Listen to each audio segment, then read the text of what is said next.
How did Dexter go from feeding his son to feeding his dark passenger? Well, we're about to find out. Miami Metro's finest forensic blood analyst is going to be front and center for us today, especially as a new series, Dexter Resurrection, is out. So we want to get you up to speed so you're ready for a binge. But before we sift through the slides in Dexter's collection, there's just a bit of context I want to cover first. The show centers around the one and only Dexter Morgan as he battles his addiction to killing people who deserve it, which is basically a fancy way of saying criminals. But as I said a little while ago, he works for the police in Miami. So as you can imagine, being a serial killer when you work for the police is a little tricky to juggle. Along with Dexter is his sister Deb. She also works for Miami Metro and follows in her father's footsteps, who is also on the police force. Well, technically, Deb isn't Dexter's sister, because he was adopted by her dad Harry. But just because it's easier, think of them as brother and sister. Then you've got Rita, who's Dexter's longtime girlfriend, and she's kinda his emotional rock, and a cold-blooded killer like Dex usually doesn't find true love. But if there was ever a person for him, it's Rita. Now, this is just the bare basics, but believe me, there's loads more characters and killers to cover. But for now, I think we'll cover them when we get to them. So let's dive on into the first episode of the series. And it begins on a hot night in Miami, where the streets are full of life, and Dexter is out and about, but not to enjoy the nightlife. I guess you could say he's hunting? By day, he works as a blood-spatter analyst for the Miami Metro, but by night, he's almost consumed by this dark hunger. And tonight, it needs to be fed. Dexter's whole deal is targeting people who deserve what's coming to them, and his first target is Mike Donovan, a school teacher who preys on children. Dexter stalks him, slips into his car, and forces him to drive to a remote clearing in the woods. There, Dexter reveals 3 small graves, the final resting place of Donovan's victims. As the man panics and prays for mercy, Dexter delivers 1 dose of tranquilizer and Donovan is out cold. I don't need to describe what happens next, I'm sure you get the idea. From each of his kills, Dexter collects blood slides. Think of it as like a little trophy for each of his kills. He adds Donovan's slide to his collection and takes a second to admire it, but is interrupted when Deb calls. She's a cop who's desperate to prove herself, and she's calling to ask Dexter to check out a new crime scene. So he heads over and finds Deb at a motel where she's working undercover as a hooker, and she's found something pretty crazy. Chopped up in bits and pieces. That's a 3rd one in 5 months. Geez, 3 in 5 months? But the weird thing is, these bodies have been perfectly cut, so whoever's behind it not only must know what they're doing, but they're also in serious serial killer territory. Obviously, Mr. Morgan knows a thing or two about serial killers, seeing as, I don't know. He is one, so we actually half admired the craftsmanship, I guess you could say, of this mysterious killer. Dexter then notices that this body, and according to Deb, the others too, have all been cold. Like, cold. And this is where Dexter starts piecing it together that the bodies must be stored in some sort of refrigeration unit or truck. He heads back to the station with his usual donuts to hand out to his coworkers, wanting to slip in and look through the case files that Camilla has got ready for him. Although Doakes is there, like this constant all-seeing eye on Dexter, he knows something shifty is going on with Dexter, but he can't quite put his finger on it. You give me the f***ing creeps, you know that, Dexter? Yeah, I know. With all this murder talk, Dexter starts to get itchy, wanting to get another victim of his own, so he sets his sights on James Jaworski, a violent murdering who filmed one of his victims' deaths and somehow got away with it. So Dexter finds proof, waits for the right time, and makes his move, cornering the coward and forcing him to confess everything.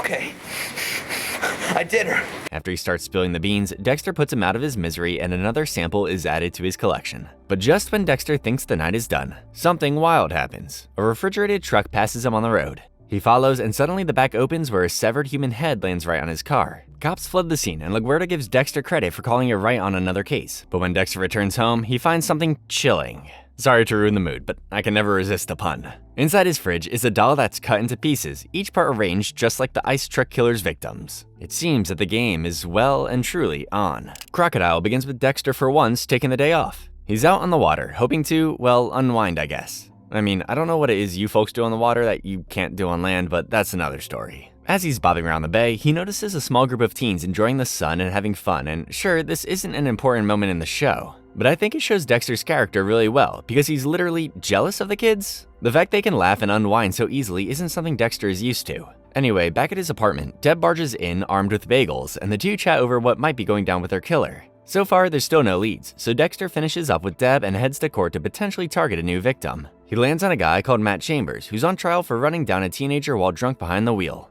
A perfect person to be added to his collection. But before the trial can finish, Dexter is called to a scene under the westbound causeway, where he finds a man lying half dead beneath the bridge with his mouth forced open and something buried inside. I think I'd go as far as to say it isn't done by accident. Call me crazy, Angel, but I think this is human flesh. But hey, I'm not the detective here. The victim is identified as Ricky Simmons, a local cop. LaGuerta and Doakes head to notify his wife Kara, but when they arrive, they find her barely alive, soaked in blood and sprawled across the floor. Then Deb calls and tells Dexter that they found the killer's refrigerated truck, but inside is a perfectly preserved ice block, with human fingerprints inside. Each one is painted exactly like the fingernails on the doll that the killer made for Dexter, so I'm pretty sure they thought they were one step ahead of him. They were wrong. The DNA results come back fast from that hunk of flesh in the mouth of the half-killed cop. It belongs to Norberto Cervantes, a known enforcer of drug kingpin Carlos Guerrero. So the police move on him quickly and arrest him during a drop. While the police are doing their thing, Dexter moves his mind back to Chambers and kidnaps him, forcing a confession, and finishes the job himself like he's done many times before. When he arrives back at his apartment with another slide to add to his collection, Dexter notices that someone's been in his house. And in his fridge, this killer is tying old Dex in knots so far. The worst thing about finally putting together a puzzle is finding there are missing pieces. This might be his most challenging case of all time. Well, probably not, as it's the first season, so be pretty anticlimactic if the best was in season 1. Yeah, I know, I'm a party pooper. The next episode, Popping Cherry, opens up at Ricky Simmons' funeral, where Dexter stands among the other mourners, feeling his usual shade of numb. After the funeral, he's once again back to his old tricks and targets another teenage killer by the name of Jeremy Downs, who's been recently paroled. While he's busy doing all that weird stuff, a new victim of the ice truck killer is found. The remains of Cherry Taylor were hidden away at the local jockey stadium in this, arrangement, I guess you could say? This is like a dream.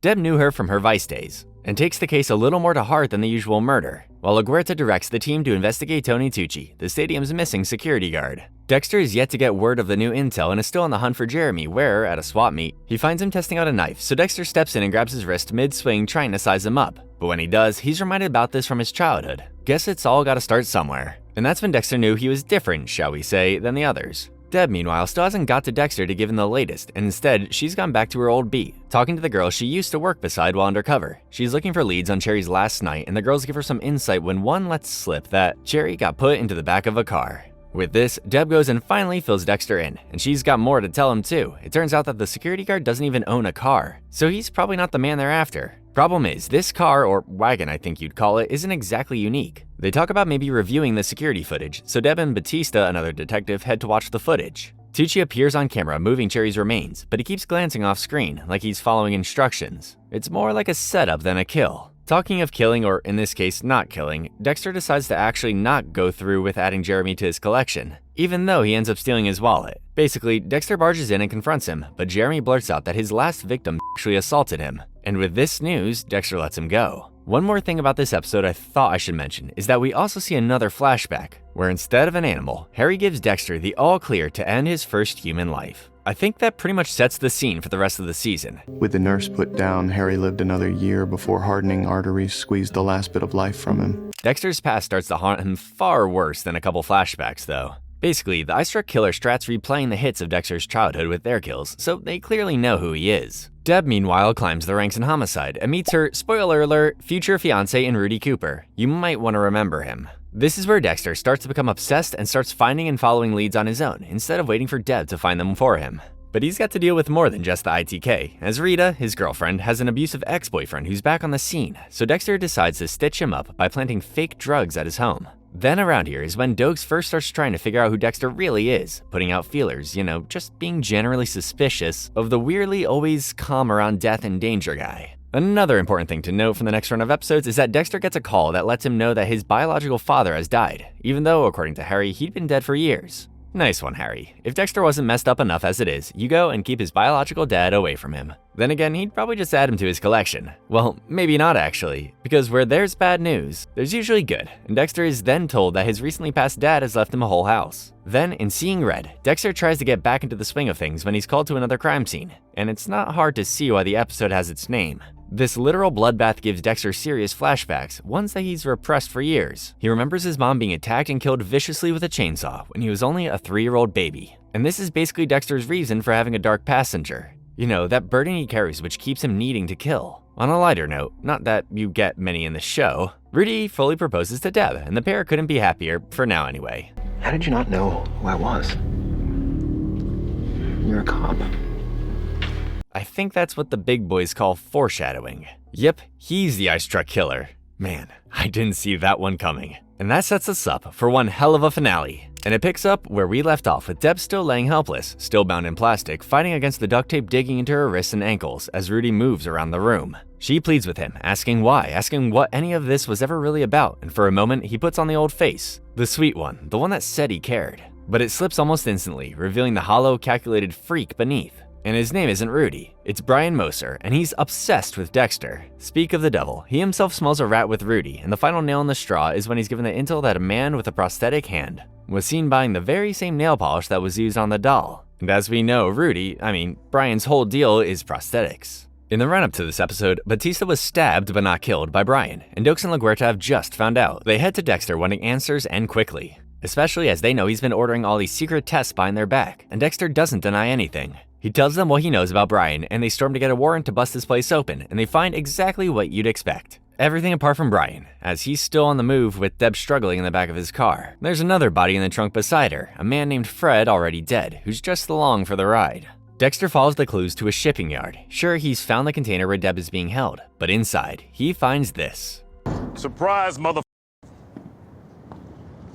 Before he can recover from his slip-up, Doakes appears and tackles him, the two clashing hard until a dock worker breaks it up. Meanwhile, Deb is barely conscious, tied down as Brian prepares for his endgame. He sedates her, calling it a tribute to another killer, someone he respects. I wonder who that could be. Dexter searches again and finds an address linked to his mother. At the house, memories hit him in waves and he realizes that Brian isn't just a fan. He's family. He's his biological brother. It's a good thing Deb was his adoptive sister. Brian got lucky there. Dexter finds Brian with the unconscious Deb still sprawled in plastic, and he hands Dexter the knife. But Dexter chooses her, not him, attacking Brian and setting her free just as backup arrives. Brian manages to flee, but he doesn't go on the run. Instead, he heads to Dexter's apartment where he finds a trap.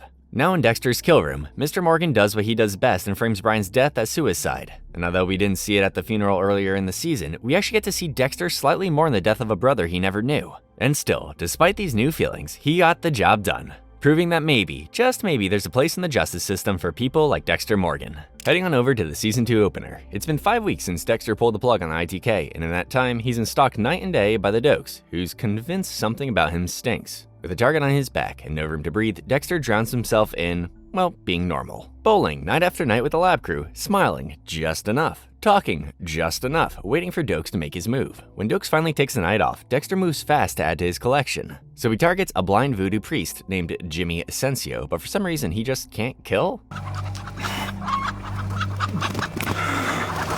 In fairness, if I was being cursed, I'd also let the guy live. Later that night, he's called to a gang murder scene when a grieving mother begs him to make her son's killer disappear. When Dexter sees her holding her daughter, it hits like a shot to the chest, the flash of his own childhood, his mother hacked apart right in front of him. I'll save you the gory details, but you get the idea. So he sets the trap and tells Doakes he's off bowling again, then grabs Chino and hauls him to Jimmy's half-prepped kill room. But problem is, Chino's a beast, a tank of a man, and he wakes up mid-procedure. While Dexter's losing control, Deb's barely keeping it together. She does anything to block out the images of Brian strapping her to that table. Rita's doing her best to stay together too. She visits Paul in prison, where he's ranting about being framed by Dexter and insists the truth isn't a missing shoe. Rita lies to his face, saying there's no shoe, even though she found it weeks ago. Then that night, the prison calls and tells her that Paul's dead after being stabbed by another inmate. I know he was horrible and all that, but Dexter did frame him, so technically he should be added to the collection. But it's his collection that's about to cause him a world of problems, as the Miami Metro and Doakes now know there's a serial killer that they must hunt down. But not just any. This serial killer goes after criminals who've escaped justice, and they've started to find bodies. Now, Dexter's got an official nickname, the Bay Harbor Butcher. Dexter can't kill anymore, or for the foreseeable at least, so he checks himself into rehab for his addiction, and it's here where he meets Lila Tornay, who'll be his sponsor to help his recovery. And on top of this and his rehab, Dexter is forced to investigate the brutal murder of Eva Arenas, a woman caught in the crossfire of Little Chino's violent gang, and the guilt weighs heavier when he finds out she left a child behind.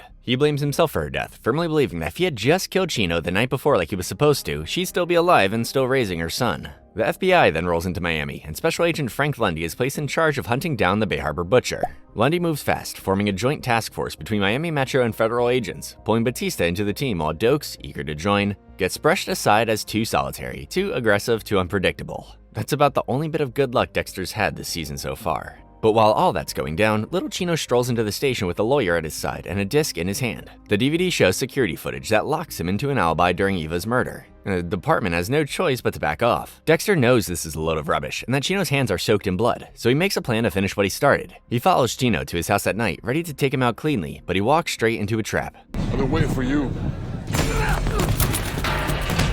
Chino had baited him, waited for him, and the moment Dexter steps into his turf, it all goes wrong. He barely escapes with his life, feeling for the first time like prey instead of predator. Rita is emotionally drained as she plans Paul's funeral. Dexter tries to talk her out of spending the money on a man who beat her, but he may as well talk to a brick wall. Then, when a kid steps up and IDs little Chino's gang as Eva's murderers, the gang retaliates and the boy becomes a target. Dexter intercepts Chino before the attack, sedates him just in time and drags him out to a new kill site and does the business. An inconvenient lie opens up with Dexter still showing up at those rehab meetings, pretending to be addicted so he can keep his darker self hidden. He slips out from one, thinking he's covered, but Rita sees through the act and is hurt that he isn't taking it seriously. Caught between his own secrets and Rita's demands, Dexter reluctantly agrees to return, fearing she might walk away if he refuses. He's got more on his mind though, as he shadows a new suspect named Roger Hicks, a smooth-talking car salesman who might be behind other killings. He tells Hicks to the dealership and gets sold an SUV he never wanted, but he finds out that all the victims are brunettes, a clue he files away for later use in that big ol' brain of his. Back at the rehab meetings, Dexter introduces himself as Bob and gives a vague statement to the group. He tries to spin a web of lies, but Lila starts picking holes in most of them until he just says what he's been thinking from the start, that this is pointless. But it's not long before those words get back to Rita and she decides that she needs a break from Dexter, because she's certainly not strong enough to deal with all this so soon after Paul's death. Going to those meetings will do more harm than good, I swear to you.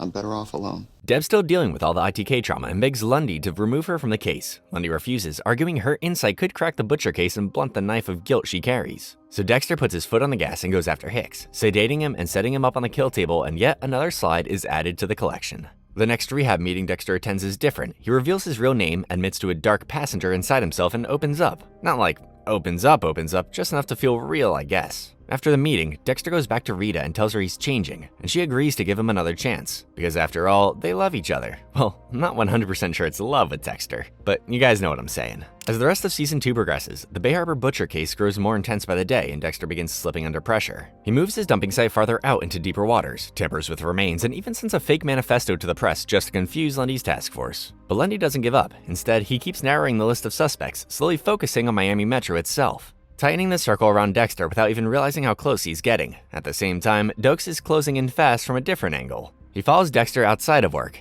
tracks his movements, even tails him to crime scenes, convinced there's something seriously wrong with him. I mean, Doakes has been suspicious from day one. You'd think he'd have something concrete by now. It's kinda crazy how Lundy strolls in and nearly cracks it, but he's had years at this and has never got this close. Anyways, that all changes when Doakes finds Dexter's blood slide collection. I guess I spoke too soon. Doakes goes straight off the rails. He tracks down and punches Dexter at work and gets suspended, which only gives him more freedom to dig deeper. He goes rogue, determined to expose the truth. Dexter, realizing he's cornered, lures Doakes into the Everglades and traps him in a remote cabin, alive but cut off from the outside world.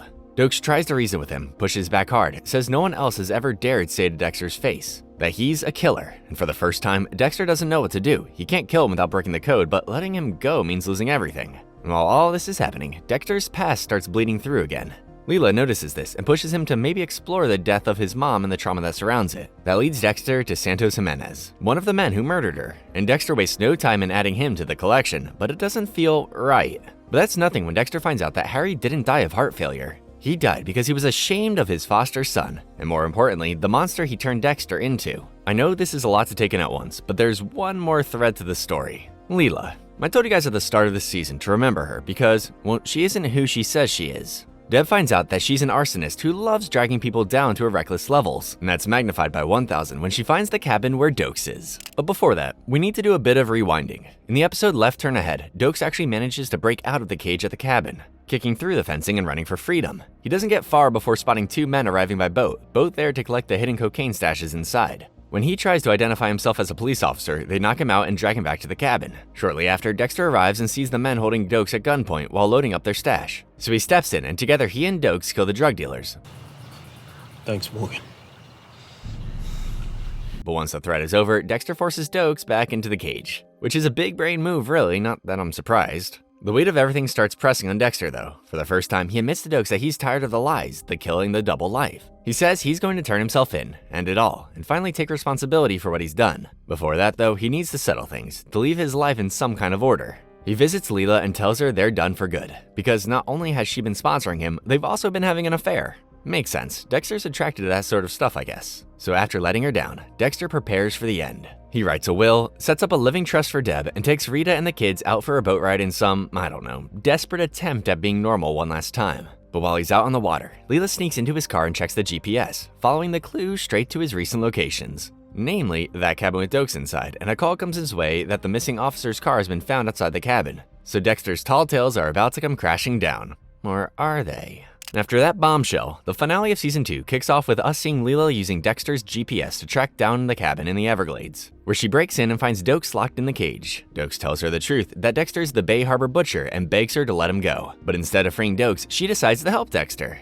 I'm not sure he wants the sort of help Lila's offering though, because being a prolific arsonist, she does this. Dexter rushes to the scene after learning Doakes' location was traced, and when he sees the wreckage, he feels a little bit of shock, but a whole lot of relief. With Doakes dead and all the evidence pointing in his direction, the Bay Harbor butcher case is closed. Basically, with the way things look, it's like as if Doakes was close to being found out so he committed suicide. At the lab, Masuka confirms the gas was on and the stove was lit, proving the explosion was no accident. When Dexter sees the GPS data in the files, he realizes Lila found the cabin and was the one who killed Doakes. Dexter meets Lila at the aquarium and tells her what she wants to hear, that they're the same, that he doesn't feel normal emotions either. She believes him instantly, and they make vague plans to run away together, but Dexter is only playing along so we can end it cleanly. The next day, Dexter shows up at Lila's apartment but finds Deb already there, warning her to stay away. Forced to keep up the lie, Dexter claims he and Lila are leaving Miami together. Lila then storms to Rita's house, drugs the babysitter, and kidnaps her kids. Okay, yeah. Dexter, this one needs to be added to your collection real soon, pal. And when Dexter tried to save them, Lila goes another step further.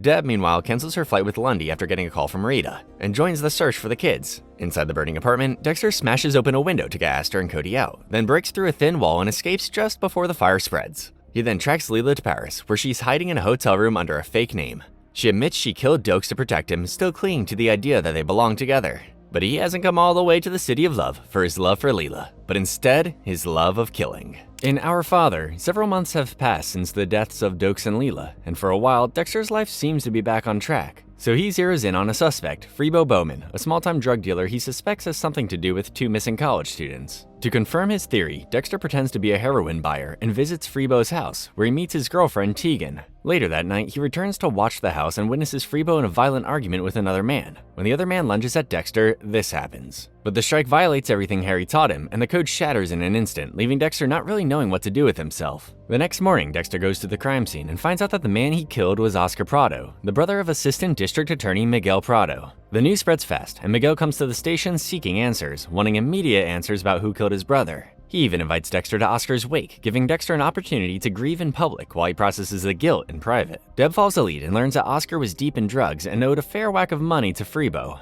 She repeats this information at the station in front of Miguel, and LaGuerta immediately pulls her off the case. Batista responds by assigning Deb to a new file, a Jane Doe found dead in Freebo's home. Dexter arrives at the scene and is surprised to recognize this victim as Tegan. As Tegan's death unsettles Dexter, he returns home to Rita, who is acting differently. And she shares some pretty out-of-the-blue news with him. What do you mean? I'm pregnant.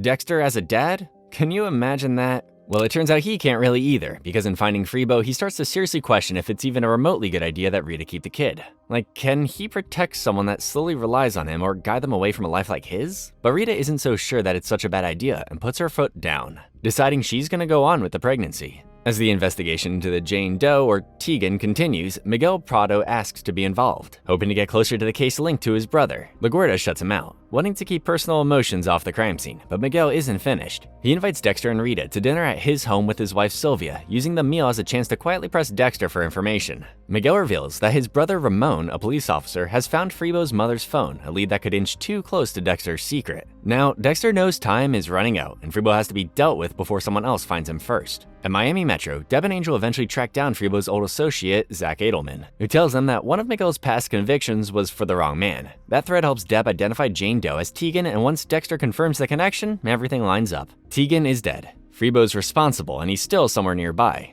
Dexter then tracks Freebo to Tegan's house, breaks in, and finds him hiding in fear. He pulls him into the garage and, finishes him off. It should have been clean, but someone else shows up wanting to kill Freebo too. Dexter has no other choice than to walk out and explain that Freebo attacked him and he acted in self-defense. Miguel believes him and seems almost relieved, confessing that he didn't think he could go through with it, so the two men share a moment of strange trust, and Miguel hugs him before leaving the scene. Thank you.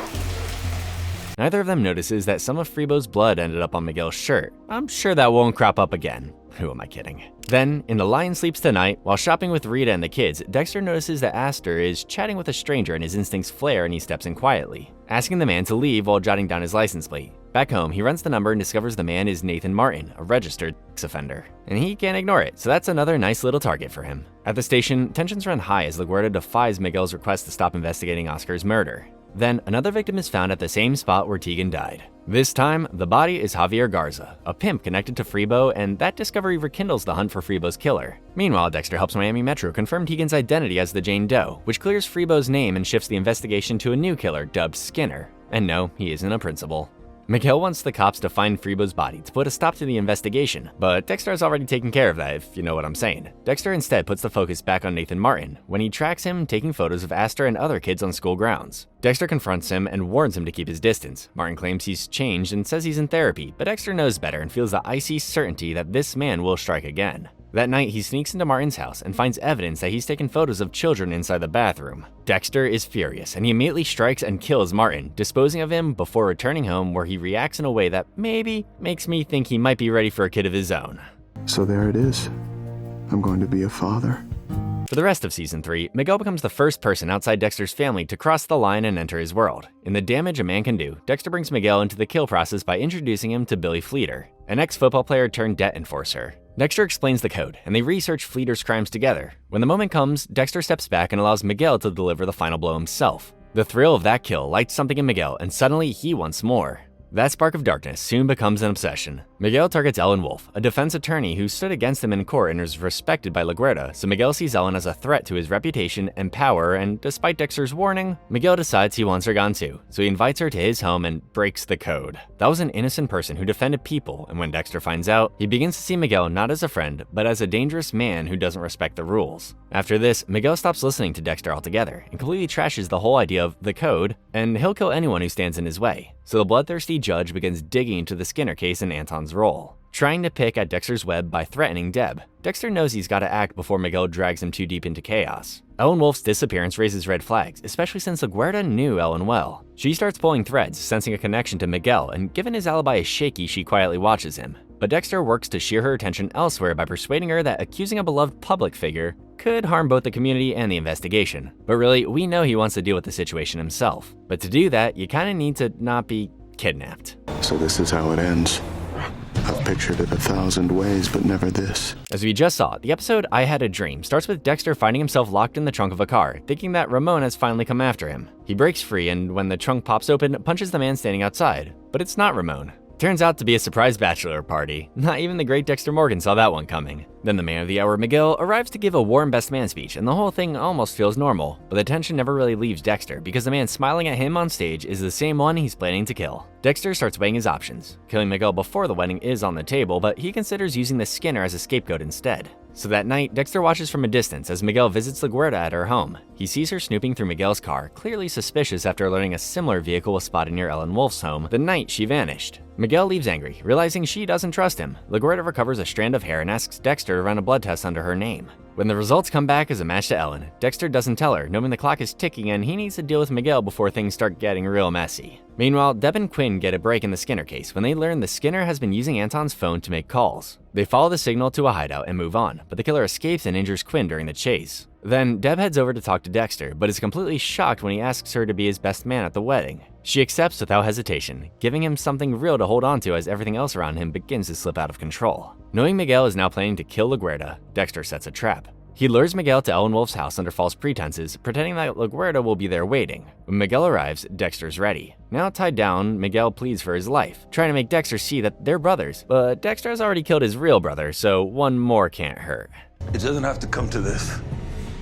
But it always does. The Season 3 finale gets underway with Miguel's body being found lifeless in a park, and Dexter has rigged the scene to frame the Skinner. Ramon is completely distraught that his brother has died, so he starts lashing out at Dexter. But this isn't just any grief, especially when a person matching Ramon's description is seen breaking into Dexter's apartment. At the station, Miami Metro keeps chasing George King, whose real identity is uncovered as Jorge Orozco, and he's the Skinner. Although, the cops don't know that just yet. LaGuerta once again turns to Dexter for help to expose Miguel's part in Ellen Wolf's murder. But with him dying so recently and the people who loved him in mourning, he suggests holding off. Plus, he's got bigger things on his plate, like getting married.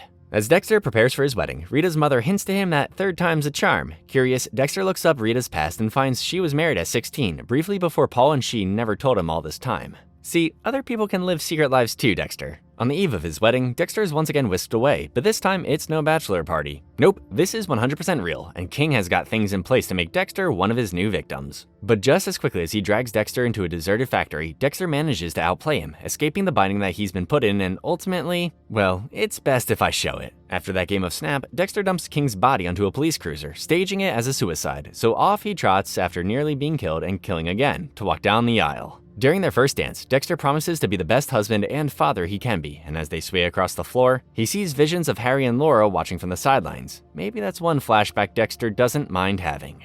Maybe I'm making the biggest mistake of my life, but who's perfect? Certainly not me. In the opening episode of Season 4, we're right back with our favorite killer as he drives through the night. But he's not after a target, he's trying to stay awake. But being a new dad is pretty rough for anyone, let alone a meticulous killer, and he just doesn't have the time he used to have. To the point that his sleepless state starts causing problems at work, where he botches a blood report. The mistake lets Benito Gomez, a brutal killer, slip free. While all that's going on, a man breaks into a woman's house where he strips off down to his birthday suit and waits for her in the bathroom. The woman he kills is called Lisa Bell, and yes, she's the first victim of the Trinity killer. Bell's murder draws Frank Lundy out of retirement because he recognizes the signature of the wound from past cases. So this isn't a new killer, this guy has been at it for a long time. Speak of a long time, underneath the floorboards at Bell's home, they find hidden blood from a murder dating back to 1979. That's when Lundy tells Dexter this is the work of a serial killer at large that they never caught, called Trinity Killer. Come on, Lundy, I told everyone that about 47 seconds ago. But why does he get that name? Well, it's because he kills 3 people a year. Pretty straightforward to be fair. Dexter follows Lundy's clues, mapping out a suspect that kills in a specific cycle: a child, a young woman, and a mother. He knows this killer will strike again and it's only a matter of time. That means handling Gomez before the Trinity killer can strike again. Dexter stalks Gomez to a bar and then ambushes him outside his home. But Rita calls him before he can get the job done. Luckily, it's not a serious call, so he hangs up and deals with Gomez. Then, he heads home to Rita. It's not exciting, but she called because Harrison needed some meds. I guess juggling serial killing and being a dad ain't that easy, huh? You need to wake up! But on his way to their home, his insomnia finally catches up to him. After turning his car upside down, Dexter is rushed to the hospital and the episode remains to be seen. But there's a problem. He's hit his head real bad and he's given himself amnesia. He remembers finishing off Gomez, but he doesn't know where he put the body or how he crashed in the first place. The doctor wants him to stay under observation, but Dexter slips out with Rita, knowing he needs to act fast if there's still loose ends to tie up. While Dexter's dealing with that, the murder of Bell is still unsettling everyone, and Deb continues digging into the past to try and get some sort of lead. She revisits the Vicki Noonan case from 30 years ago and interviews Eddie Noonan, who's still in prison for the murder of his wife. Although he swears he's innocent. While Deb's trying to put the pieces together, the Trinity killer stalks his new target, Tarla Grant, and it won't be long before he strikes again. Back in Miami, Dexter tracks his car to the impound lot, but finds no trace of Gomez's body. He retraces his steps to the boxing arena where he remembers the kill, but thanks to some blood, he remembers a hell of a lot more. That's a crazy place to store a body, but I never think to look there. Anyway, Dexter deals with the body and thanks his lucky stars that the first time he slips up, no one's been there to catch him. Which is true. I imagine Doakes would have sniffed him out big time by now. In Blinded by the Light, Dexter is still pretty shaken after the car crash, so much so that Rita has started driving him to and picking him up from work. She's not doing it just because she's being nice. She uses the time together to press him about the crash. But Dexter manages to slip in and out of all of her questions. I guess when your whole life is a lie, you get kinda good at lying in general, really. Now it's time to check back in with Trinity as he corners Tarla in an empty warehouse and forces her to jump from a height. Jump.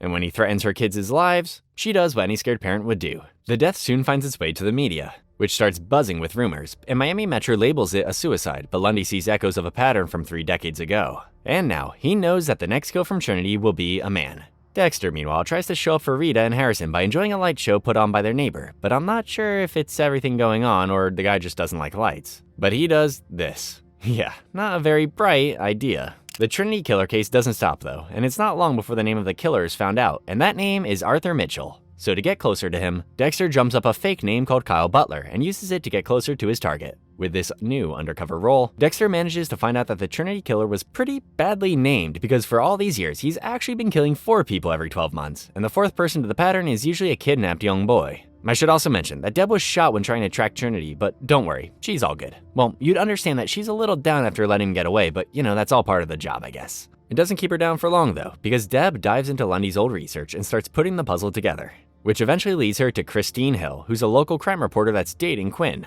I wonder if she's getting inside intel. Of course she is. Well, hold on a sec, because I'm not done yet. I know a few of you will have seen this coming, but Christine is actually the Trinity killer's daughter, and she was the person who shot at Deb and Lundy when they threatened to blow her father's cover. So when Deb finally corners her, Christine gives the game up and kills herself. Obviously, without telling Deb, Dexter's still at the whole undercover stuff too, and has got himself involved to the point he's sharing dinner with the Mitchells and sees firsthand how Arthur controls his family through fear. And Dexter has enough information now to know he has to put an end to him, but he doesn't act quickly enough, because in Lost Boys, a young boy goes missing, and he realizes that must be the Trinity's 4th and final victim of the year. So Dexter tracks the kid through Arthur's building sites and eventually saves him before he becomes number 4. You see, being a killer who's not been caught clearly means you're a pretty smart person, so Arthur knows he's been followed. He just needed enough time to figure out who's been following him. And he follows Dexter back to the police station, where he reveals he knows exactly who he is. The getaway opens up with Arthur telling Dexter that if he doesn't back off, he'll expose his funny little secret to the whole laughing world. But Dexter can't let it go. He follows Arthur's van across the city. He locks into the situation so much that he rear-ends another driver and doesn't even stop. He arrives at the bank, where he sees Arthur walk out with an envelope full of cash, so he's thinking he's about to use that money to run. Dexter takes his chances, but the guy he rear-ended is back on the scene and calls the cops on him, and Dexter loses it. He lashes out at the guy and lands himself in a pair of handcuffs. And guess what? By the time he's let out, Arthur is long gone. But the envelope with the cash in it is safe, so he won't be going anywhere just yet. Deb, meanwhile, is still trying to crack the case herself when she comes across a name that's said to be linked to Harry, Laura Moser. An old informant tells her that Laura was Harry's informant and also the biological mother of Dexter and Brian, so now she knows. Although I don't think she thinks Dexter does, so she keeps it a secret from him, trying to protect him. Talking of her brother, he knows things are about to go down, so he sends Rita and the kids out of town before luring and trapping Arthur like a rat and bringing him to his kill room. And in a weird way, this is probably the most fun he's had killing someone in a while. But he's also realized that maybe his family means more than the kill ever did. But when he tidies things away and heads home, he finds Rita's phone, her purse, and the sound of their son crying, along with this. Now, that's a cliffhanger. So, yeah. Season 5 opens up confirming that Rita has sadly been murdered, and her killer was Arthur. After finding his dead wife, Dexter collapses on his lawn and holds Harrison close as the police and Deb arrive. But in his shocked state, Dexter tells them it was me. Rita's inside. It was me. Now we know he's blaming himself here for the death of Rita. The FBI doesn't really take it that way, and just like that, Dexter is now a suspect in his own wife's murder. With Dexter under the watch of the FBI and completely numb to everything, Deb takes charge of the funeral stuff. Aster and Cody arrive from a trip to Disney World, because they actually listened when they were told to leave town, and obviously they return home to the worst news imaginable. The kids just lash out in grief and anger though, and they blame him for Rita's death and scream that their lives would be better without him. I mean, they're not wrong, are they? But those words hit Dexter pretty hard, and he decides he's gonna give Harrison to Deb to look after, skipping town before both Rita's funeral and the FBI interview. He uses his boat to sail on out into the bay, and ends up docking to refuel, where he meets a loudmouth stranger who is exactly the person Dexter needs to take out his frustrations on, if you know what I'm saying. So he kills, but this is a bit of a turning point for Dexter. He decides he owes it to his family to be there even when times are tough. So he spins his boat around and heads back, just in time to deliver a seriously good eulogy at the funeral of the woman he maybe loved. In Hello Bandit, Dexter brings Aster and Cody to stay at his apartment while he attends his FBI interview. But it actually goes rather well because he has the mother of all alibis. He was at Arthur's house just after Rita died, so there's no real way he could have been at Arthur's and at Rita's place. Result, I guess? Anyway, to help the kids move, he rents a van, and when he climbs on into it, he finds some blood inside and traces the rental history to a guy called Boyd Fowler. It turns out he's a sanitation worker, so Dexter sets a trap on a country road using a killed raccoon to prompt a sanitation call so when Boyd shows up, he can follow him into his house. So he waits for him to leave before sneaking in, but when Boyd quickly returns, Dexter flees and realizes that the worker's heading for the marsh where he drops off a random barrel. We'll come back to that later. Meanwhile, Miami Metro investigates a murder where a woman is found beheaded with candles, and Officer Manzone suspects the Santa Muerte cult. Basically, the murderer happened to be in a Venezuelan neighborhood, so she starts chalking it down to their cult. Before they can piece it together though, the victim's husband is found dead too. Quinn continues to follow up on the Kyle Butler sketches from the Arthur Miller case, and they literally and metaphorically draw nearer to realizing Dexter isn't who he says he is. And somehow, Dexter starts sensing something is off. So he sends Aster and Cody away once again before returning to Boyd's Marsh, where he opens one of the barrels. So now, there's another serial killer on the loose. Should we go home?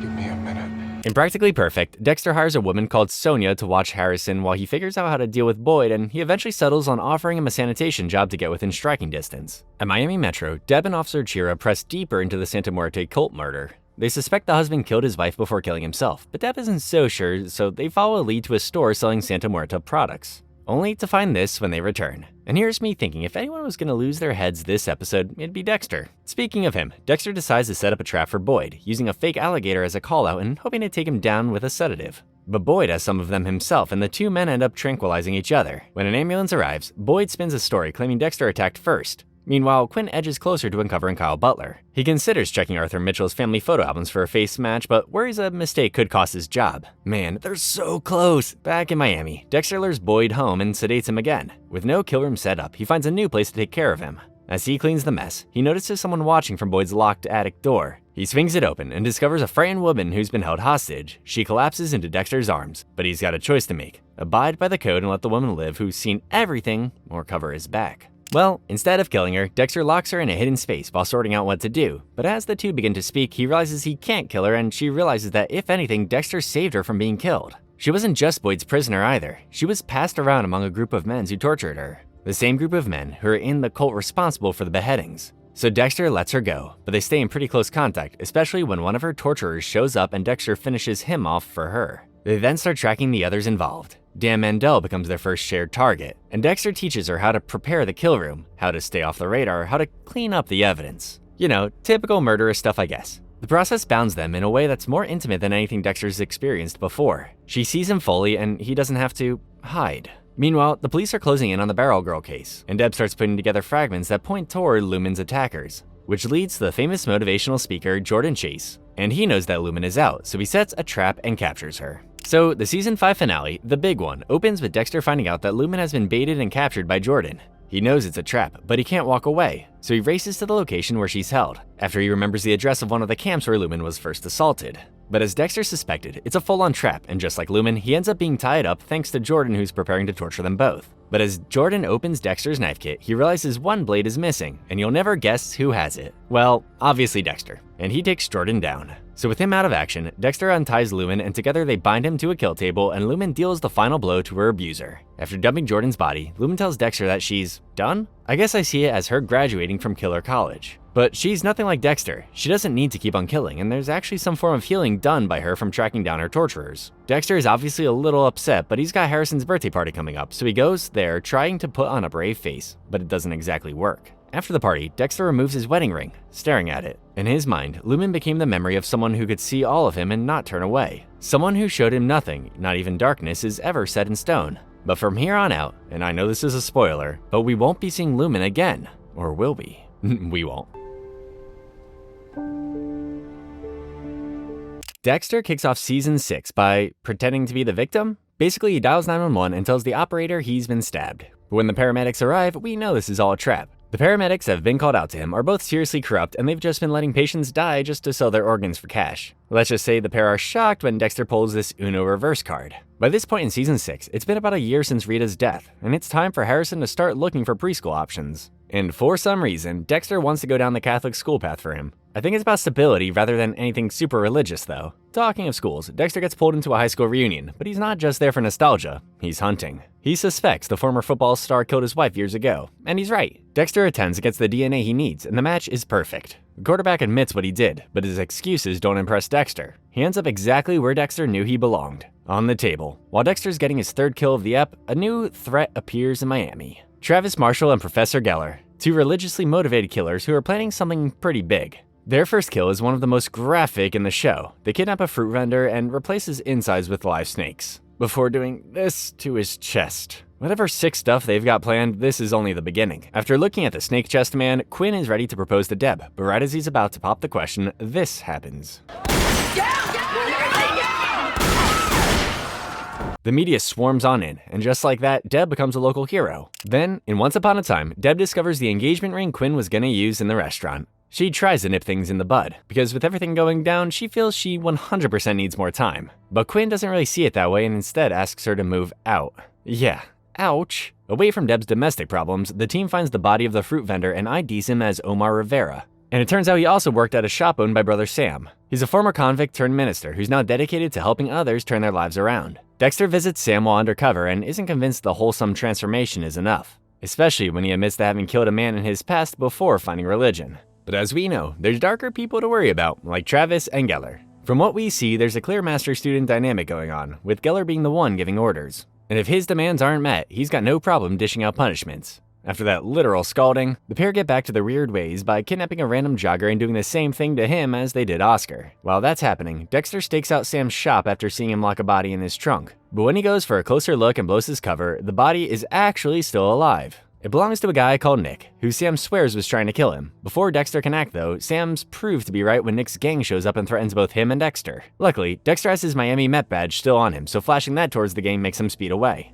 Dex doesn't like to be threatened though, so he lets Sam be and tracks down the leader of Nick's gang to add him to the collection. I guess this time, the fact he was a bad person was more a coincidence. The episode Smokey and the Bandit opens up with Dexter attending a murder scene where a sex worker's tooth has been pulled, which reminds him of a killer from his childhood called the Tooth Fairy. Dexter's got a scrapbook on serial killers, you see, so he inspects the pulled tooth and it matches the same sort of pattern from his book. From there, he traces the case back to a guy called Walter Kenny, an old man who's in a care home, so Dexter goes to pay him a visit. Meanwhile, Geller and Travis hold the jogger they kidnapped hostage in their church, giving him sermons and preaching to him that he must repent if he wants to be released, and although he tries to escape, he eventually is caught again and has no choice but to ask for forgiveness. Back over with Dexter, after not finding much with the old man, Dexter breaks into Kenny's storage unit and finds a cache of human teeth, confirming Kenny was the killer. But he's not some silly old man now. He's just been laying in wait, because Kenny lures him into a car and fires a weapon when he realizes Dexter is linked to the police. But clever as this old man is, he's no match for Dexter, who manages to turn the tide and suffocate him. But the next day, there's more problems in Miami as 4 horses run wild through the streets, carrying barrels that have Nathan, the jogger's body parts that are painted with the Alpha and Omega symbols.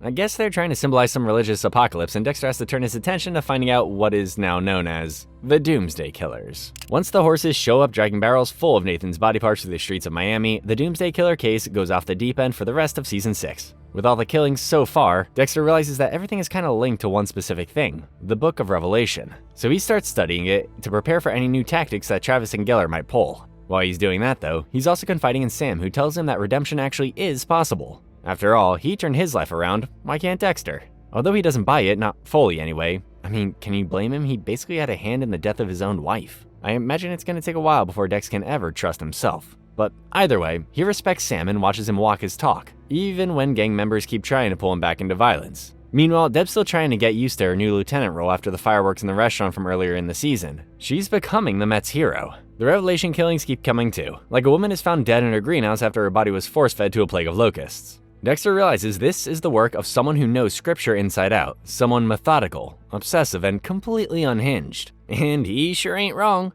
But that's not the look of a murderer, that's the look of a man with true faith. Dexter's suspicions pull him toward Travis, who breaks down and tells him that Geller is the person who's been pulling the strings, that he's just been doing what he's told. So Dexter realizes he's got to take out the man at the top. The only problem is when he goes to find Geller, his search leads him to a freezer where he finds this. So yeah, Travis has been acting alone all this time. And all the time we saw Geller, he was actually just one of Travis's hallucinations. To make it worse, Trevor now knows that Dexter is onto him, and because he's so close to the truth, it could actually blow everything apart. And boy is he right. Travis believes he has to complete his religious duty by sacrificing a child, and we all know where this is going. But before we get into the meat of it, let's rewind a few hours to the start of the Season 6 finale. This is the way the world ends. Travis has kinda gone head to head with Dexter by this point, and assumes he's either out of action or at the very least fairly weak. But our favorite killer is fine. He's just been picked up by a boat and is on his way back, but he'd better hurry because while he's gone, Travis sneaks into Dexter's home, where he kidnaps Harrison from his Noah's Ark school play and carries him up to a towering skyscraper.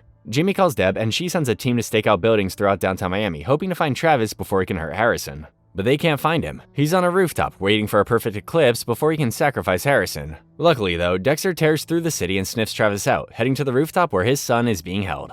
Dexter busts through the door and demands his son be left alone. But Travis won't give in, so Dexter launches himself at the killer. Police swarm after hearing the commotion to find a dead guard and no sign of Travis. But luckily, in the heat of the action, Harrison was let go and he's safe and sound, which is more than I can say for Travis. He wakes up tied to a table in Dexter's abandoned church kill room. But as Dexter goes to work on Travis, he gets an unexpected visitor. I'm not sure all the therapists in Miami could fix what Deb's just seen. Oh God.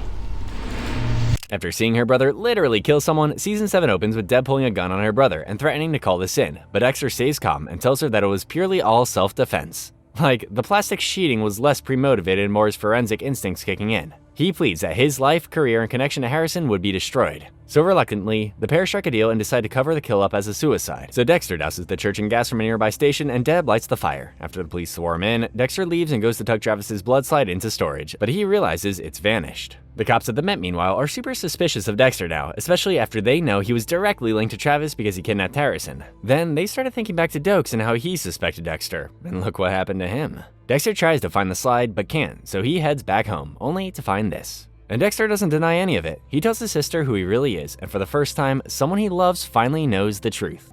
Are you his serial killer?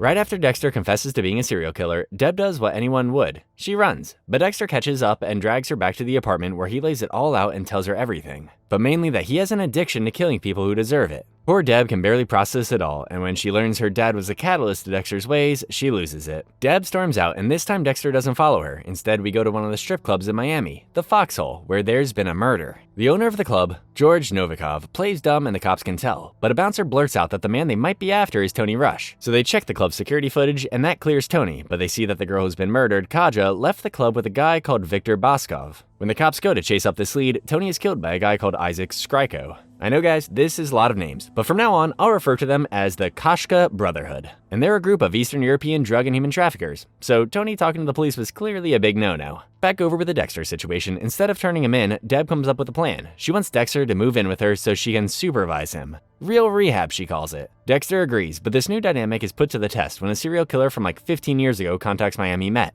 and says he wants to help find the bodies of his victims. Call it an attack of conscience or regret. Either way, before he dies in prison, he wants to make things right. And at first, Deb doesn't want Dexter anywhere near the case, but eventually she realizes he might actually be helpful. So she lets him in on a super short leash. Dexter talks to the killer and tries to understand. Can someone like that actually feel regret? Could he? Also, remember a while ago I mentioned that Dexter lost the blood slide for Travis? Well, LaGuerta now has it. And it eerily matches the slides from the Bay Harbor butcher case, so she calls in the FBI to get access to the files. Not knowing about what's happening with LaGuerta, Dexter talks to the killer again. His name is Wayne Randall, and he opens up about his girlfriend Hannah, saying that she's changed. She suddenly stopped loving him, and now he feels like there's only one way out. And believe me, he's made up his mind. I guess Dexter really can pull the "it was suicide" card now. Well, not quite. It turns out that Randall had been threatening to do the unthinkable for a long time, so when the Met found out, they didn't really think much of it. But Deb isn't so sure. She starts to keep Dexter on an even tighter lockdown schedule, and Dexter is climbing the walls with withdrawal. He needs to get out and kill again. Obviously, he doesn't say that to his sister, but she agrees that this new system they got going on isn't exactly working, so she decides to give him a bit of space. The Koshka Brotherhood, meanwhile, are now trying to figure out which officer saw Viktor take off with Kaja, because they're going to make them go away.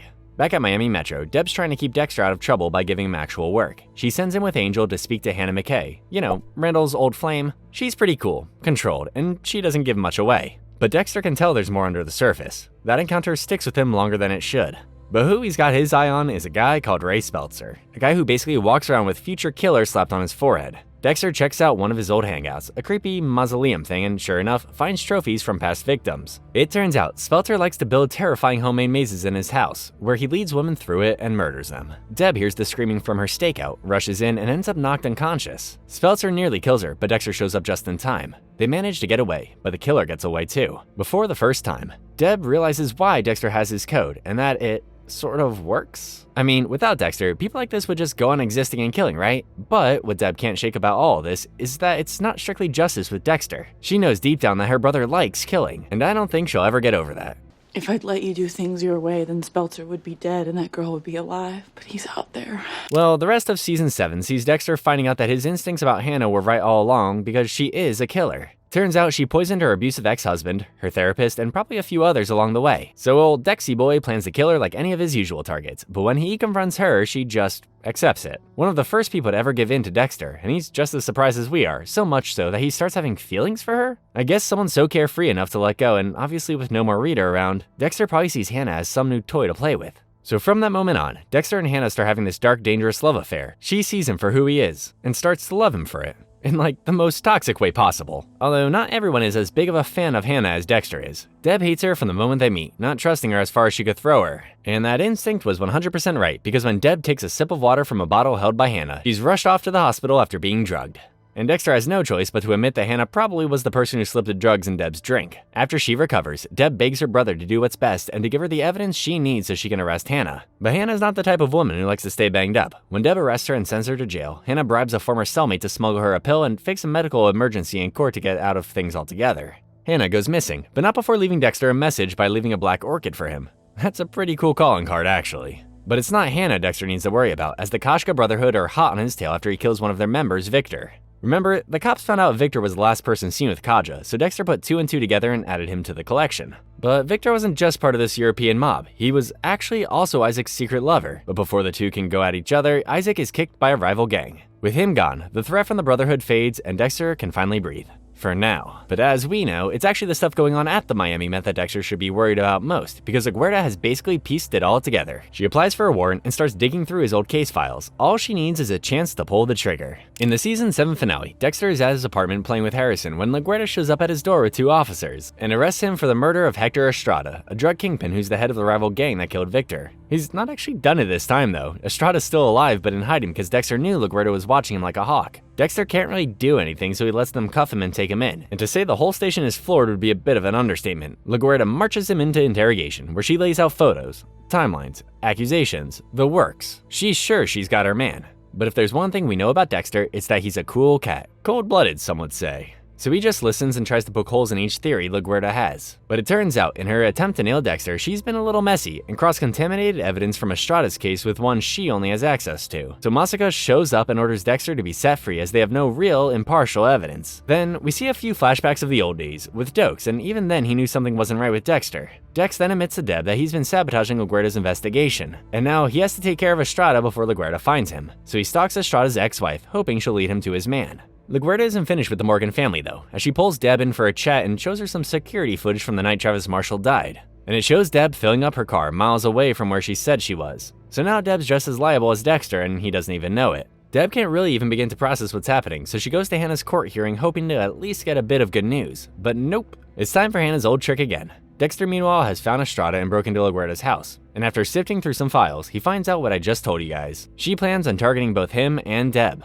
Unable to let this slide, Dexter starts pulling the strings and uses Estrada to set up a meeting with LaGuerta, and once that's done, he pulls the plug on the drug kingpin. LaGuerta arrives at the dark shipping container and finds Estrada's body waiting for her, and before she can move, Dexter pounces and puts her to sleep. She wakes up completely bound while she watches Dexter dress the scene to make it look like Estrada and her killed each other. It's not great, but it seems to be going to plan. That is, until Deb walks in. She has her gun ready and she begs her brother to not go through with it. He drops his knife and tells her to do what she's gotta do, and boy does she. And the pair slip away to a New Year's Eve party like nothing happened. You've turned your innocent sister into a killer, Dexter. You're no better than Harry. Okay, it's not quite the same, but you get my point. Season 8 opens with a beautiful day. Sorry, I don't mean the weather. The episode is literally called A Beautiful Day. And 6 months have passed since Deb shot LaGuerta. And while things might look better on the surface, it's clear nothing's really settled. I mean, Dexter looks fine. He's getting along with the team again at the station. He's spending tons of time with Harrison. But there's one difference. Deb's gone. She's quit the main life police force in favor of becoming a PI. She wants to stay out of sight and out of mind, and more importantly, out of Dexter's life. The latest case is strange for the station, maybe the most strange yet. Who am I kidding? Nothing's gonna beat the Doomsday Killer and his horses. Anyway, a man's found shot in the park, but when they examine the body, they discover part of his brain has been scooped out, like someone serving ice cream. There's something cold and surgical about it, something that screams like a killer that's done this before, and will do again. Dexter couldn't care less about that though, as he's got his mind fully on Deb, trying to find what he can about her new life. He manages to track her through her credit card activity and finally finds her in Fort Lauderdale. He follows her to a store, but it's not some touching reunion. When they finally meet, Deb doesn't hold back. I know families often fall out, but that one was personal. Some loser. Is there a problem? Dexter can only take her words on the chin and head back to Miami, where there's someone new he's gotta meet. A neuropsychiatrist called Dr. Evelyn Vogel. She's been brought in to consult on the new murder brain scoop case, and she too believes it might be the work of a developing serial killer, even though there's only one victim so far. When she meets Dexter, she's far more interested in him than the new case. So much so it kinda unsettles Dexter to the point he starts doing a background check on her because something feels kinda off. However, that soon drops down the list of priorities when he finds out that Deb's new boyfriend is doing deals with a shady hitman, and what's worse, she's in danger. He rushes to find her and begs her to get to safety, but her new boyfriend doesn't take kindly to Dexter poking his nose in their business, so he gets in his face, which is a bad idea. A real bad idea. Even though he's out of the game, Deb refuses to come home, but at least she's safe. For now. When Dexter gets back to his place, he finds Vogel at his home with an envelope with some child drawings in it, and he finds them pretty familiar. That's when it all starts to click. Vogel was so interested in him because she was one of the many psychiatrists Dexter saw as a kid. And she knows everything, including the code, because she was the one who helped Dexter's dad come up with it. Every silver lining continues dropping that bombshell by Vogel finally laying all her cards on the table. She shows Dexter an old recording of a private session with Harry, where he admits that young Dexter was obsessed with crime scenes as well as being fascinated by the blood and violence. And this is why they created the code. Because she's not just here for old time's sake, she wants to put Dexter to work and she needs his help. As we know, there's a new killer in Miami and he's now been dubbed the brain surgeon. I was gunning for Scoopy McScooper, but whatever. Vogel thinks this killer is one of her former patients, someone she once tried to help, and she believes only Dexter can catch him. But Dexter's not interested in playing detective for her. That is, until another body turns up and the evidence points to a man named Lyle Sussman. Vogel keeps pushing, and eventually something clicks. Dexter starts warming to her, starting to feel that maybe she actually understands him in a way no one else ever has. Not in a romantic way, by the way, like maybe she just cares about him. Meanwhile, Deb is back working PI cases with Jacob Elway, acting like nothing's wrong. But things aren't fine. She and Elway track a storage unit that belongs to Briggs, and without knowing it, they're being followed by the same hitman that was threatening Briggs, El Sapo. I must admit, it's not the best name for a hitman, it seems pretty lame.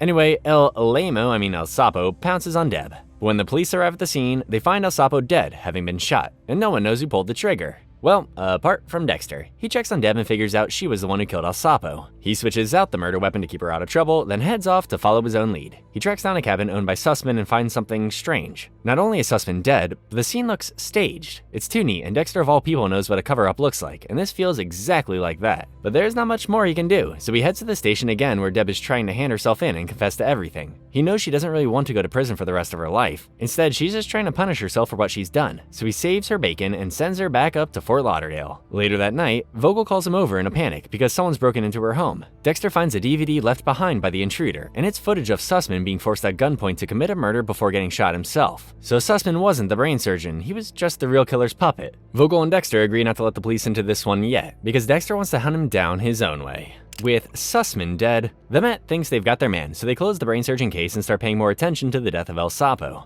Now we know Deb pulled the trigger, and after killing another person, she's gone even further off the rails. She gets arrested for a DUI after crashing into a parking meter and calls Quinn to get the charges dropped. He sorts it out for her, but more importantly, he's really worried. He hasn't heard from her for ages, and when he does, she's acting so far out of character that he can't help but ask what's wrong. She just shrugs it off though and goes back to work, where Elway hands her a pretty standard cheating partner case. You know, the classic hire a PI to stalk her significant other to see if they're cheating. Well, they catch the guy red-handed, caught on camera with another woman, but his wife flat out refuses to believe it. Which is something. Back over with Vogel, she finds a new message from the brain surgeon on her doorstep.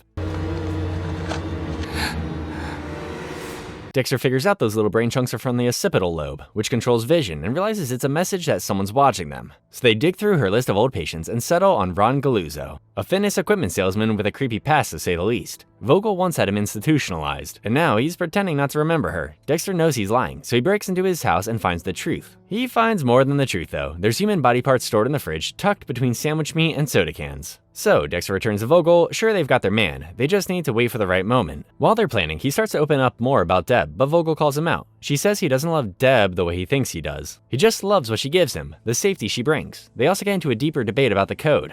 Harry thought the most important rule was to never kill the innocent, but Vogel disagreed. She believed the top rule was never get caught. Maybe she's the psychopath. I mean, she's very okay with all this happening, isn't she? Anyway, after a failed dinner with Dexter where he tries to make her feel better, Deb stumbles to Quinn and tearfully confesses she killed LaGuerta. He doesn't believe her, obviously, and just thinks this is someone who's missing her friend after one too many drinks. Quinn calls Dexter, who shows up with Vogel, and he knocks Deb out with some sedatives before she can say anything more endangering. And he tells Quinn she passed out from all the booze. The episode ends with Dexter finding and trapping Galuzzo, and taking him to his kill room where he finishes him off. But was he the brain surgeon, or just some weird cannibal? After, it's revealed that Galuzzo isn't the killer, so Dexter and Vogel start digging through old files, and one name stands out. A.J. Yates, a former patient of Vogel's who's had part of his brain removed years earlier in I guess an old-fashioned lobotomy? But the weird thing is, since then, he's totally vanished off the grid, but the surgical connection to the current killings is enough to make him the top suspect. So Dexter tracks him down and breaks into his house, where he finds a hidden crawlspace filled with women's shoes and clothes. In a back room, he finds a woman who's barely alive, bound and bleeding.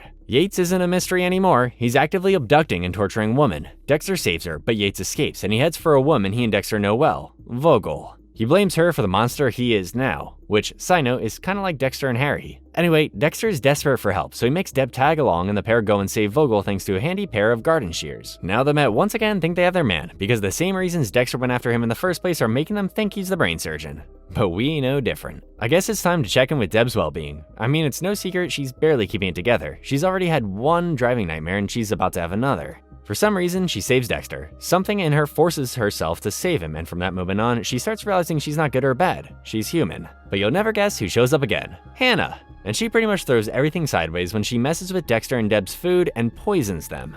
Turns out she's married now too, to a controlling millionaire called Miles Kastner. And when Dexter shows up to ask what the hell is going on, Moneybags Miles starts acting up, but Hannah shuts him down real quick. And despite being nearly killed by her, Dexter helps cover up the murder, all while Deb watches on as her brother falls for someone who's literally poisoned, like literally. But she doesn't say anything, heck. She even helps Hannah at one point by hiding her in her house when a US Marshal comes knocking. Around this time, Dexter crosses paths with Zach Hamilton, a rich, unstable son of a Miami power broker. Think of him as Dexter's prodigy, apprentice, grasshopper. You get the idea. Zach killed his father's mistress to protect his alcoholic mother, and Dexter decides not to kill him. Instead, he tries to teach him, to show the younger killer the way of the code.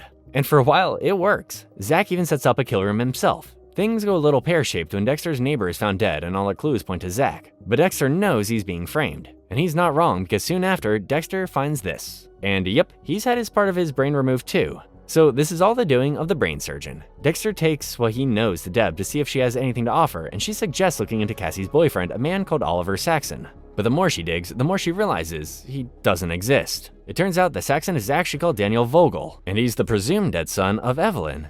All this has been about her. Vogel tries to reason with her son, but she can't fix something this broken, and since she's given evidence to Dexter, she's nothing more than a Judas to him. Dexter finds her body, cold and bleeding at the table. That's the moment he decides he's done. He quits Miami Metro, tells Deb he's leaving for Argentina with Hannah and Harrison, and starts packing up the life he's built. But his life hasn't finished crumbling here yet, because after he finds the body of Vogel, Dexter goes and captures Daniel and straps him in ready to be killed. But he's lost his interest in killing, so he leaves him there, letting Deb know where he is so she can put him behind bars. But before she can get there, US Marshal Clayton arrives and finds Daniel, freeing him, but that was a mistake. Daniel turns the knife on Clayton and kills him there and then, just in time for Deb to walk in, where she gets this welcome gift. Dexter doesn't have the faintest idea about what's happening because he's at the airport with Harrison, ready to fly out to Argentina and start fresh with Hannah. But Hannah's hiding in a bathroom because Elway's lurking around sniffing for anything suspicious. Remember, she is still a fugitive. Dexter acts fast and grabs a backpack, stuffs it with whatever's nearby, dumps it under a chair, then casually reports Elway to airport security. It works a little too well because the terminal shuts down completely. Every flight grounded, and thanks to Hurricane Laura creeping in, they're stuck in Miami for the foreseeable. Back over with Deb, she's currently bleeding out thanks to Daniel's bullet, but luckily Quinn has been following her and found her before it was too late. He managed to get her rushed to the hospital, where she's sent straight to surgery, not before telling Quinn how she really feels about him, which is, newsflash, that she loves him.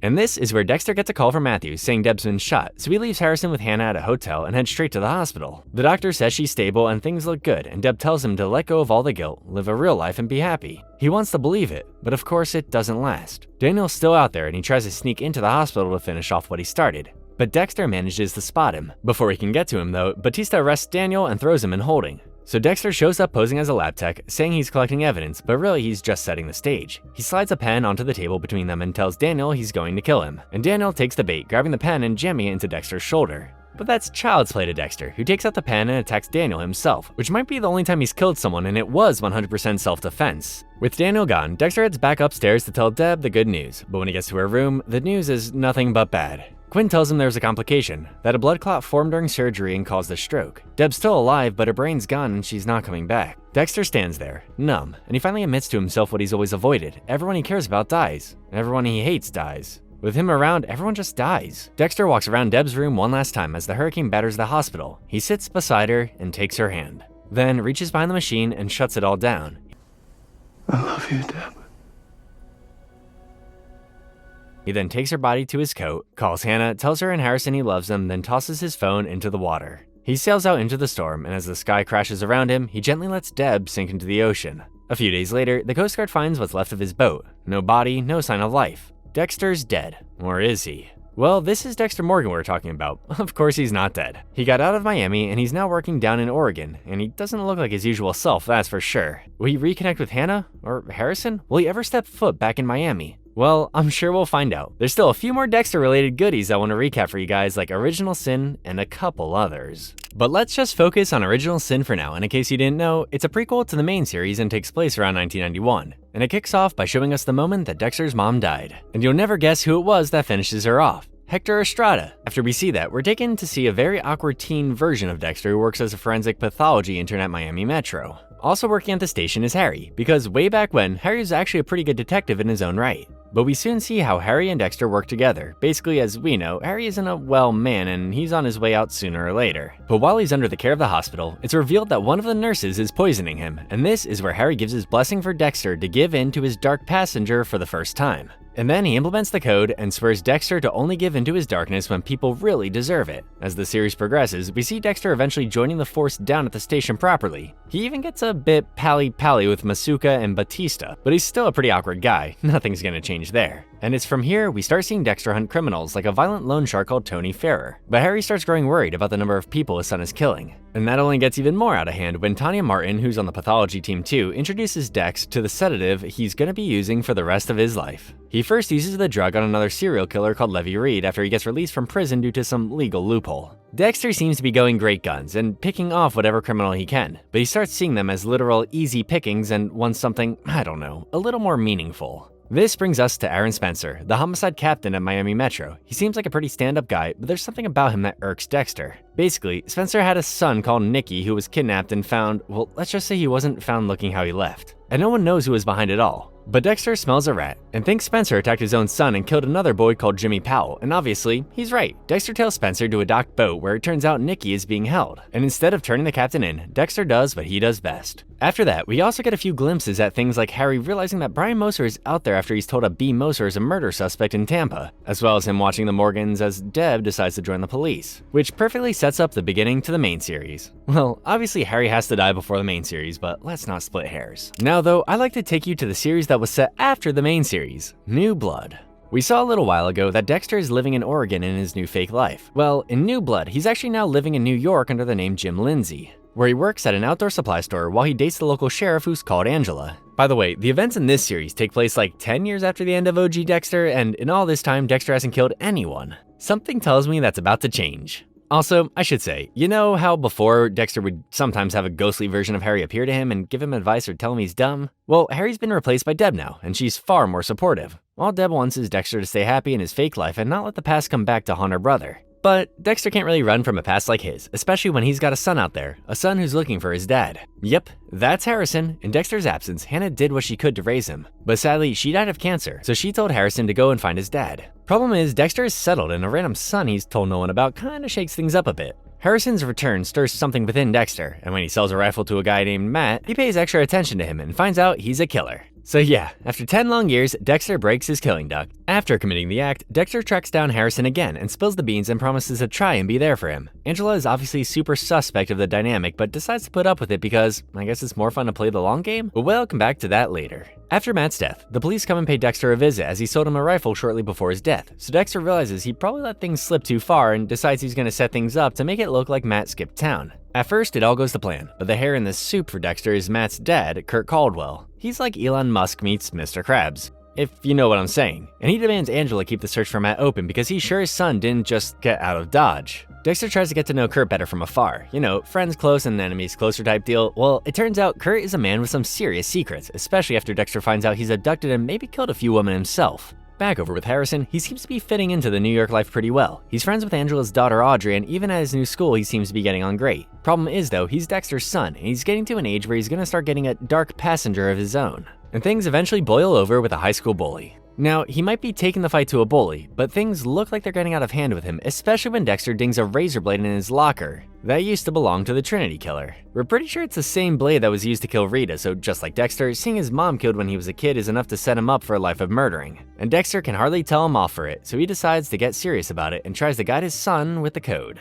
While that stuff is going down, it's fully revealed that Kurt is the monster Dexter thought he was. He's a serial killer who abducts women, just like Dexter thought, and he usually takes them to a cabin and creates hunting trophies out of them. It's not long before he realizes that Mr. Morin is a threat, so he tries to do everything he can to kill him. But Dexter finally finds out what he's fighting against when one of Kurt's henchmen ambushes him. Luckily, Dexter gets the better of him and forces the guard to give him info on what Kurt's really doing. But while he's occupied, Kurt's turned his attention to Harrison, luring him to his cabin. Just as he's about to enter though, his dad comes rushing in to drag him away. From here on out, Dexter and Harrison decide they're going to need to work together to take Kurt down.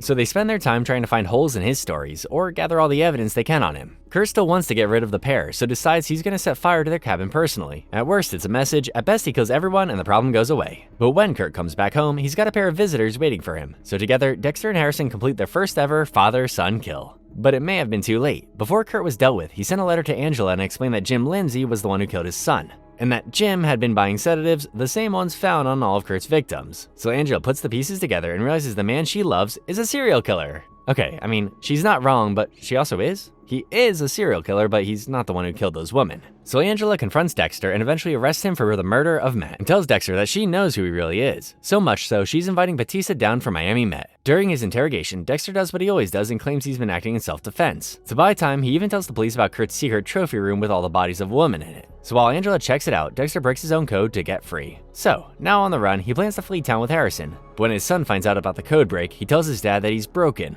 Dexter can't help but agree and asks his son to shoot him, to set him free from this life. As Dexter starts to bleed out, Deb appears and reaches for her brother. And finally, Dexter might have found peace. Angela finds Harrison standing over his dad's body and against her better nature, gives Harrison a chunk of cash to get out of town to actually start a new life. And he does just that. And with that, we're finally up to date. The new series that's dropped picks up just after the ending of New Blood. So it turns out, spoiler alert, Dexter isn't dead. I think Michael C. Hall said something like, because of the snow and all that, Dexter doesn't bleed as quickly, so he was able to get medical attention and be saved. Makes sense why the new series is called Resurrection now. So when you guys get around to flicking it on, you'll be all caught up. I hope you've enjoyed going back through the weird world of Dexter Morgan. It's a lot, let's be honest, but it's so worth it. Let me know down below what you think's gonna happen in the new series. And don't forget to let me know what show you'd like me to recap next. But for now, I'll catch you guys later.